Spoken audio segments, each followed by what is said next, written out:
Antes de comenzar este viaje épico por la antigüedad, tómate un momento para dar like al video, compartirlo con otros amantes de la historia y suscribirte al canal. Tu apoyo ayuda a mantener vivo este tipo de contenido histórico profundo y nos permite seguir creando documentales como este. En el siglo I antes de la era común, la región que conocemos como la Galia, hoy en día Francia, Bélgica y partes de Suiza, Alemania y Holanda, era un vasto y vibrante mosaico de pueblos, tradiciones y alianzas tan cambiantes como el viento. Mientras la República Romana, una superpotencia en constante expansión, buscaba prestigio político y nuevas fronteras que asegurar, un comandante ambicioso emergió de sus filas, decidido a grabar su nombre para siempre en la historia. Esta es la crónica de las guerras gálicas, el conflicto de 8 años que no solo conquistó un territorio,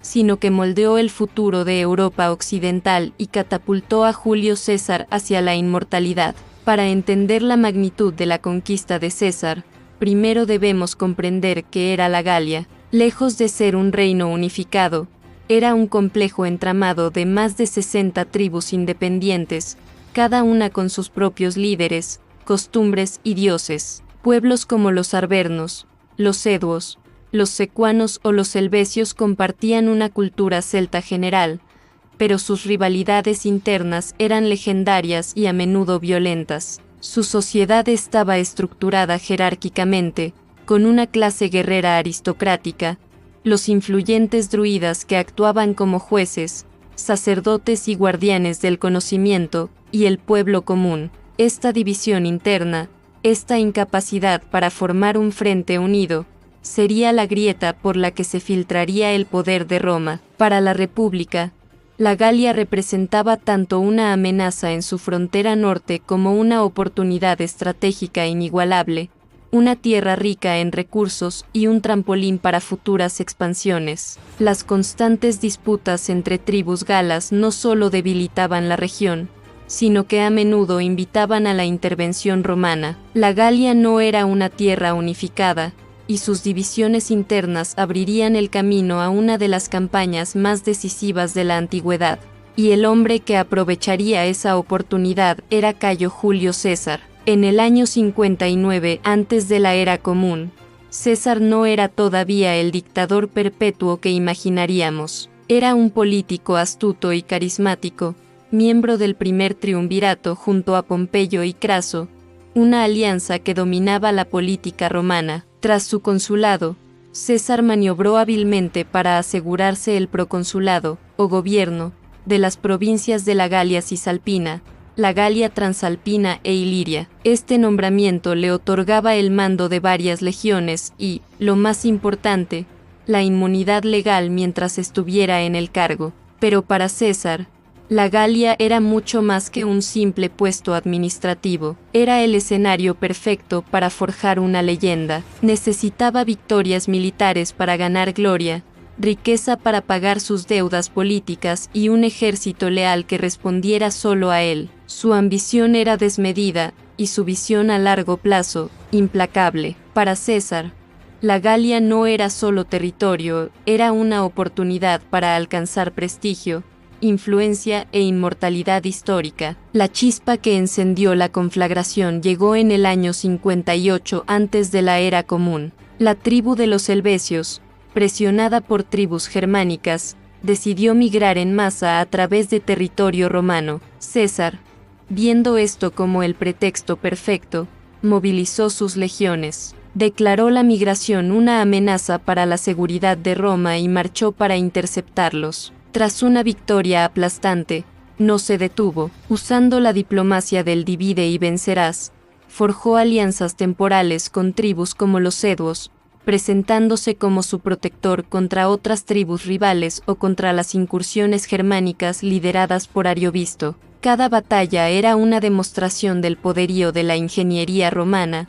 la disciplina de sus legionarios y la brillantez táctica de su comandante. César no solo luchaba con la espada, su logística era impecable, asegurando que sus tropas estuvieran siempre abastecidas, y su capacidad para adaptar las tácticas romanas al terreno galo, a menudo boscoso y difícil, le dio una ventaja crucial. Cada avance fortalecía la reputación de César como estratega y líder de hombres, mientras la resistencia local, aunque valiente, comenzaba a darse cuenta de que se enfrentaba a un enemigo de una magnitud nunca antes vista. Durante años, la resistencia gala había sido esporádica y desorganizada, pero a medida que la presencia romana se convertía en una ocupación permanente, el descontento creció hasta convertirse en un clamor por la unidad, y de ese clamor surgió un líder.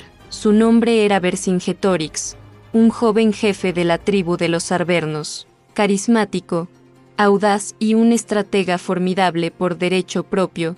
Vercingetorix logró lo que parecía imposible, unificar a la mayoría de las tribus galas bajo un solo estandarte. Entendió que no podía derrotar a las legiones de César en una batalla campal tradicional. En su lugar, implementó una brutal estrategia de tierra quemada, quemando pueblos y cosechas para negar suministros al ejército romano y forzar su retirada. Su liderazgo no solo fue militar, sino también espiritual, insuflando un sentido de identidad y propósito común en sus guerreros.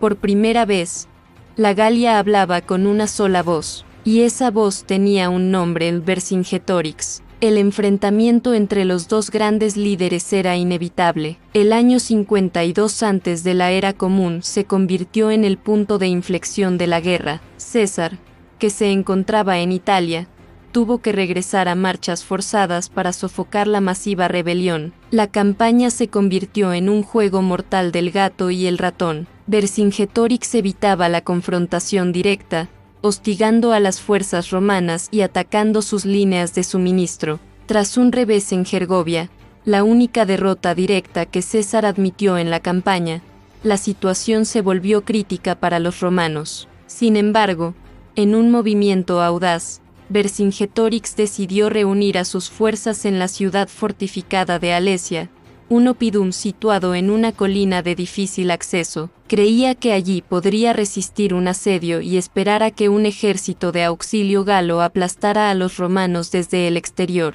Fue una decisión que sellaría su destino y el de la Galia. El destino de toda una cultura se decidiría en un solo lugar, donde la estrategia, la resistencia y la ingeniosidad serían puestas a prueba hasta el límite. Lo que sucedió en Alesia es, sencillamente, una de las hazañas de ingeniería militar más asombrosas de todos los tiempos. Atrapado entre el ejército de Vercingetorix dentro de la ciudad y un enorme ejército de refuerzo galo que se aproximaba, César tomó una decisión increíble: sitiar a los sitiados. Ordenó a sus hombres construir dos líneas de fortificaciones monumentales. La primera, llamada Circunvalación, era un muro de 18 kilómetros que rodeaba a Alesia para impedir que Vercingetorix escapara. La segunda, la Contravalación, era un muro exterior de 21 kilómetros para proteger a su propio ejército del ataque del ejército de auxilio. Estas murallas estaban repletas de torres de vigilancia, fosos, trampas ocultas y estacas afiladas. Los romanos se convirtieron en una fortaleza viviente. Cuando el ejército de auxilio galo finalmente llegó, estimado en más de 200.000 hombres, se encontraron con un muro infranqueable. Las batallas que siguieron fueron desesperadas y sangrientas. Los galos atacaban desde fuera, y Vercingetorix lanzaba salidas desde dentro, pero las defensas romanas resistieron. Finalmente, hambrientos y sin esperanza, Vercingetorix se rindió de manera dramática, arrojando sus armas a los pies de César para salvar a su gente. Alesia se convirtió en un símbolo de ingenio, perseverancia y límites humanos. Un enfrentamiento que redefinió el equilibrio de poder en Occidente. La caída de Alesia marcó el fin de la resistencia organizada en la Galia. Aunque hubo algunas revueltas menores en los años siguientes, la guerra estaba decidida. Las consecuencias fueron monumentales.